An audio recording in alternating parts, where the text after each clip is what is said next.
Hello and welcome to another episode of the Chris Spiegl podcast that you are listening or watching. If you want to watch this, you can do so on my YouTube channel at chrisspiegl.com/YouTube. And if you are listening to this, welcome to the show. If you have any thoughts, questions, or ideas regarding this show or episode, please feel free to message me either through my website. The various ways that you can reach me are listed there, or reach out to me in the comments below the video regarding this episode. Today's topic, based on the title you might have already guessed it, is exploring the shiny object syndrome. And this is specifically coming up because I just recently had that happen to me. And I have known myself for being very much prone to the shiny object syndrome and to chasing another idea. But first of all, let's just make a quick definition of what the shiny object syndrome is, or an explanation, or not so much like a description, so to say. So the shiny object syndrome defines itself by basically saying, like, you have something that you are already doing, that you are exploring, that you are making something with. Maybe it's a process that you've already developed. Maybe it's, let's say, for example, a book you're writing. And then all of a sudden, you discover this new thing. You discover a new idea, a new topic. If you are a writer, you have one book that you are already writing, and then all of a sudden you have an idea for a second book, and then you start writing that, but never really finishing the first one. I just looked that all up, and also to kind of like just see what other definitions there are. And one description of the shiny object syndrome is basically that children are very prone to this. Children oftentimes are seen to pick up something. Let's say they're picking up, for example, if you're watching this, they're picking up this little coin, dice, and they're going to explore it, and they're going to look at it and see how it's made and all the different sides, and maybe they play with it for a moment, and then they see something else in the corner of their eye. And all of a sudden, their attention is completely gone, and now they're exploring this new thing. And while this is not really an issue if you're a child, because you're a child and you can do whatever you want and you don't really need to do anything or need to finish anything in particular, this can become quite the issue once you are growing up. And along the lines of last week's episode, where I talked about that nobody's going to come and make decisions for you, or nobody's going to tell you to do a certain thing, you have to move yourself. And the same thing goes for restricting yourself in regards to the shiny object syndrome. So let's dive into my experience right now and also in the past. I have had a lot of ideas over the years, and specifically with programming, one of the benefits and at the same time also problems with the programming as a means of creating something is that it doesn't really cost anything except for my own time and research. Server costs are really low. Programming is practically free. The tools you need to program are also free, so there's really no necessarily cost involved. So for me, what happened is I had an idea. I started programming that idea, and then a couple days later, I may talk to someone about another thing, and then all of a sudden I have this idea where I think like, yeah, this can be done really, really quickly. I can do that within 2 or 3 days of programming, and then I have this solution that we just talked about, or that I just talked about with this other person. And then my focus, more or less 100%, shifts to this new idea. But then it doesn't stick there. I don't necessarily complete that project. And throughout the building of that, another shiny object comes along, another idea comes along, and I shift my focus to that. Doing that 6 or 7 times, I usually have certain things that I come back to. So it's like this loop that I come back to every so often. That is like these handful of ideas that I go through consecutively. Now, you can already see where the problem is. The problem is that none of those things are getting finished. None of those things actually launch ever, or if they launch, they don't really get improved upon. I find it understandable that it is very, very easy to slip into those things because it's new, it's exciting, it's shiny, it's something to explore, but also I'm searching for what is underneath. And for myself, I have tried to understand why I am so susceptible by the shiny object. What are those new ideas bringing me? Why am I exploring those ideas? And not just on a top layer, but what does this new thing give me that the old thing isn't maybe yet giving me, or maybe hasn't worked out yet? And in trying to understand that, I have come to the realization that most often it's either because of a fear or it's a lack of belief in what I'm already doing. Let's give you an example. Recently, this year specifically, I have made plans, and that was last year already. I have made plans that my main focus this year is going to be my own Instagram social media, being bolder and more outgoing on that platform, having a YouTube channel with regular published content, building this podcast next to the YouTube channel in kind of like a conjunction, and also creating classes on Skillshare, all the while doing my client work and consulting. So those things are my main focus, or supposed to be my main focus. Right now, I have the situation that those things, except for the client work, aren't really bringing any money into, or not significant amounts of money into my household. So except for the client work, all the other things are ideas that I have in my head that I have a lot of information about. I have tons of lists of things that I can do and videos I can publish and classes that I can create. But right now, the YouTube channel doesn't generate any income. So spending time on it sometimes feels a little hard, because it's obviously a passion of mine and I have spent so much energy in this area and I want to do that more, but I'm also still overcoming certain barriers with myself, within myself. And so I'm noticing that I have not yet made this a platform where I could say, yep, this is really worth it. Then contrast this with client work, where I am getting paid by the hour and I'm making money to live with. But on the other hand, my client work may not necessarily be the most passion-driven work. That depends on who I'm working with, what kind of project I'm involved in any given moment, and also just the feeling that a project of my own will never, or a client project will never have the level of excitement that something that I can build for myself have. Because the baseline for that is simply that I have the strong belief that if I create something for myself, if I build a YouTube channel or classes and stuff like that, I can scale that to a different degree than I can my client work. That simply has a limit, because clients are usually going to have a upper limit of what they're even able to pay for any given hour that I work for them. And with something like a YouTube channel or Skillshare classes, those are not necessarily capped anywhere, because a Skillshare class can be taken by a couple hundred people or a couple thousand people, and it doesn't really make that much of a difference, except for maybe supporting the people that go through it with my help when they have comments, questions, or anything like that. So it's much more scalable, and that makes it more exciting for myself. So now, like I explained, the situation is client work pays the bills, but does not have the excitement level of work for myself.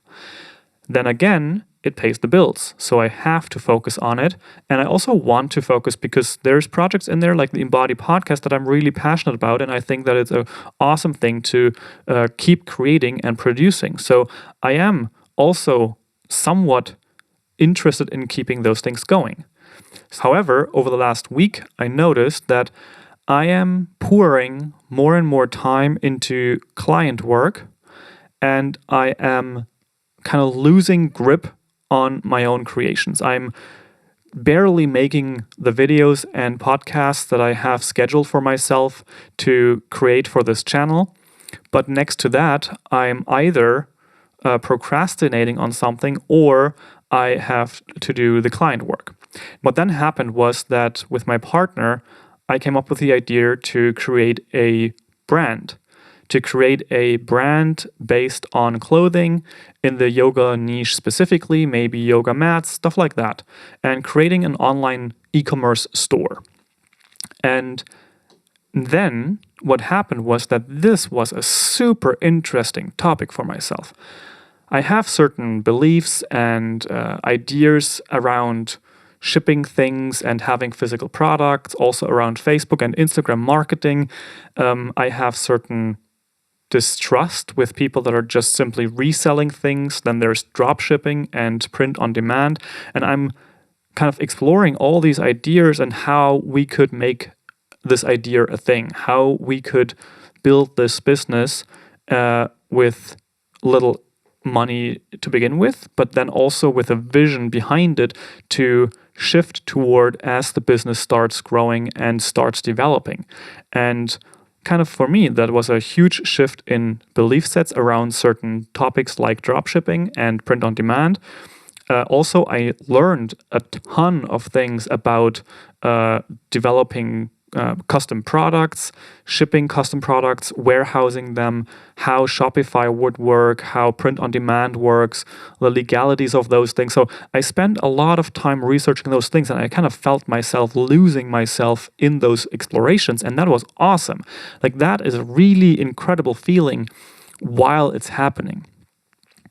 Yet, this is something that I would call a shiny object, because what essentially happened was that I got distracted from my main goals, my main ideas and tasks that I had set for myself. Because creating this brand, however exciting it is, however much opportunity there is with creating that, why don't I just put the same effort, the same energy into what I'm already doing, into what I already have built and can build from there on forward. So today I had to sit myself down and I said to myself, this is not the right way to go. This makes no sense to do it the way that I am currently going about it. And now let's explore what is happening here. And there were a couple things coming up. Number one, like I mentioned before, I had this situation where I have put so much time aside for client work that all the other things felt like I would never get to them. I will never get to creating my classes, but I create the client work. I will never have the time to actually put effort into my video creation because I have these other obligations in family matters or client work or similar things. And then this was like the new idea, the shiny object was kind of like an out. It overrode all of that. And so I came back to sitting myself down, using some techniques to calm down, take a break, actually not at my desk where I have my computer, where I have internet and all of those things. And I just took my journal and my pen and I sat in my other room, no screens, and I started journaling. Other techniques I would say are also, for example, like I would say meditation, yoga, to do something completely different, go for a run with the intention of uncovering what's going on.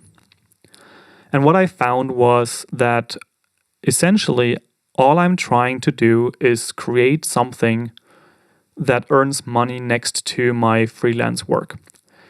And the main reason I already said is that it's scalable, that I can grow that with my own energy. And I find it super exciting to build something and then grow it from there. So making it incrementally better but by doing so also increasing the revenue, increasing the money earned. And there's nothing wrong, or there's nothing speaking against doing that with the things that I already started, where I already have ideas, where I already have knowledge, where I don't have to invest more money, which I would have to do if I start a clothing brand. Even sampling costs money, advertising costs money, all those things. And with Skillshare and with YouTube, I already know those things. I already have everything that I need to do that. So I wrote those things down and I said, okay, I have the skills for the things that I already planned. I have been planning those things for a long time. And it's true, they haven't yielded the result yet. They haven't given me what I'm looking for, what I desire, what I'm creating toward. However, if I now jump ship and I create something completely different, where's that going to go? It's not going to go anywhere, because I'm basically taking away all the fire, all the energy that already, like, I'm hitting the brakes on the things that are already starting to move. Skillshare, I have a class on there, and I am seeing income generated by that. And on YouTube, I already have 907 subscribers, and it's just a couple 90 subscribers away from opening up to monetization on that channel. So I said to myself that I will stay with what I am doing. I declared to myself that my most important business aspects right now are client work, YouTube, podcast, Instagram, and Skillshare. And this whole journaling session actually gave me new excitement to look into my creation of Skillshare classes and make room for that. Because that was the second thing that I noticed. I literally have to actively make room for those exciting things. Because if I don't do it, it's not going to happen. And this is an interesting thing also that I learned from Candice Wu while working with her, and also while traveling with her when we were together, to explore how I can make time for the things that are important to me. Because nobody's, going back to last week's podcast, nobody's going to come and say, yep, now, it's okay, you can spend 2 hours doing something else. Nobody's doing that. And I have to do that for myself. So I have to hold myself accountable. I have to hold myself to the declaration that I make for myself and to the tasks. But then, if I do that, I'm also the person that can reward myself. And I can give myself the allowance to also do other things. So now I am at this point where I say, okay, yep, I have to find a balance between client work and my own work. I have to design my days in a way that I have something to look forward to, instead of just creating what I want to create in any given moment. But I also have to keep my responsibilities in there, but to balance that out with enjoyable things, or things that I feel like I'm moving something forward with. Like I mentioned before, I feel like the creation of my own products and classes and videos is something that in the long run has a much higher effect on myself than just working another hour for another client. So that is one big understanding that I got for myself in terms of the shiny object syndrome. It took a while and it wasn't easy, and I kind of was aware of all of this right from the start. But like it is with things that we are starting to realize throughout, is that it's most likely not going to be easy in that single moment where the idea is born.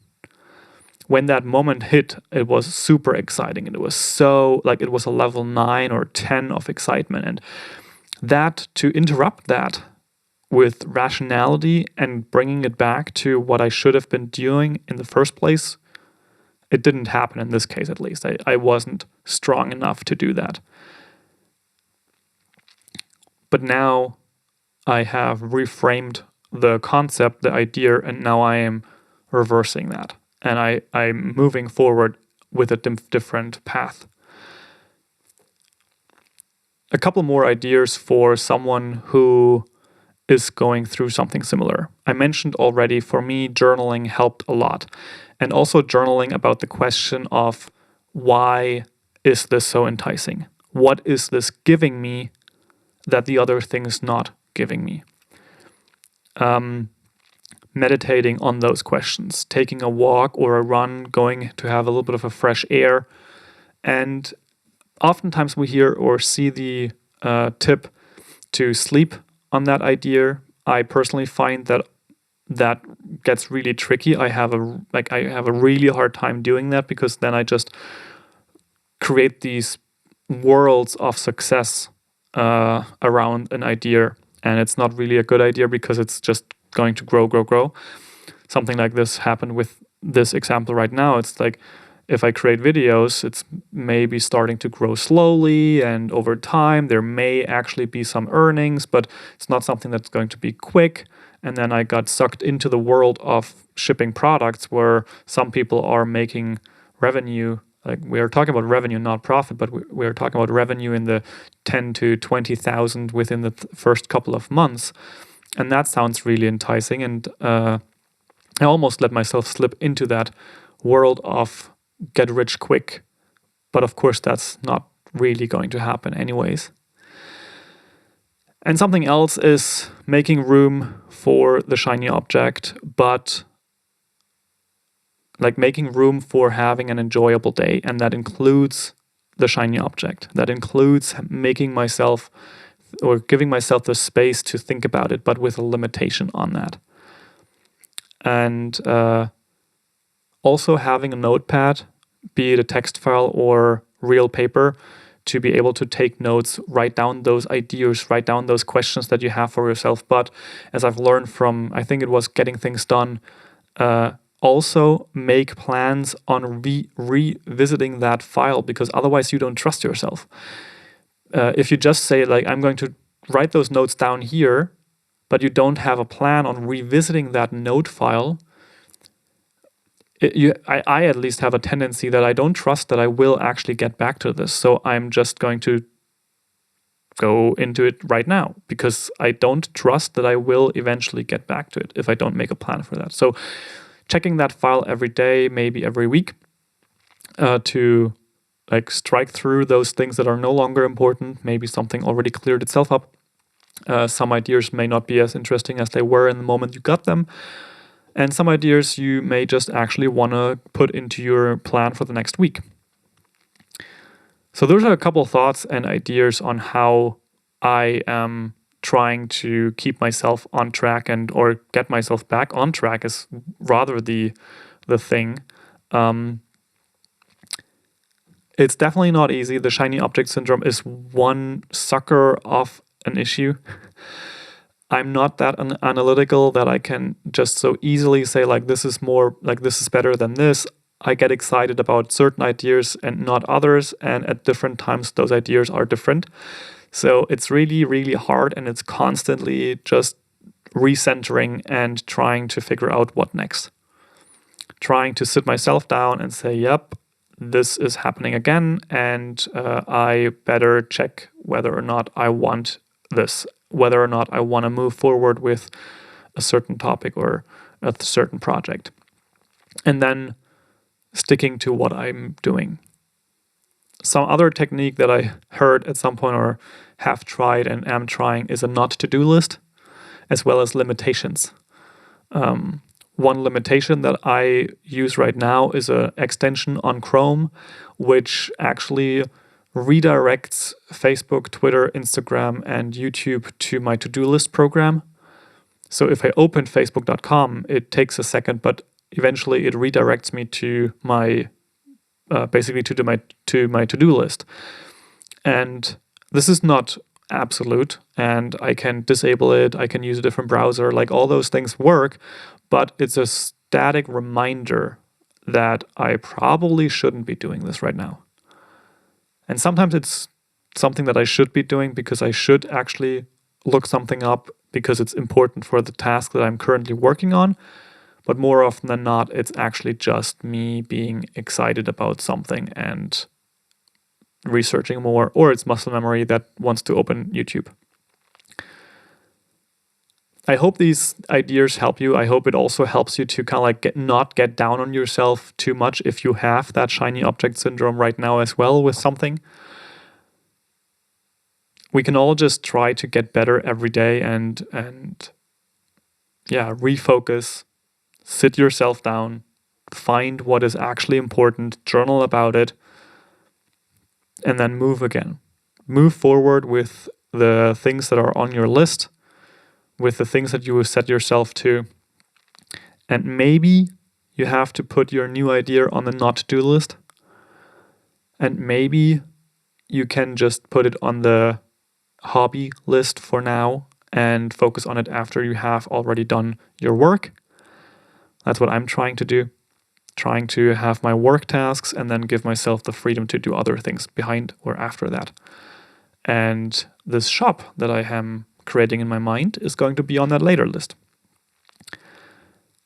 I hope this was somewhat inspiring, more motivating for you.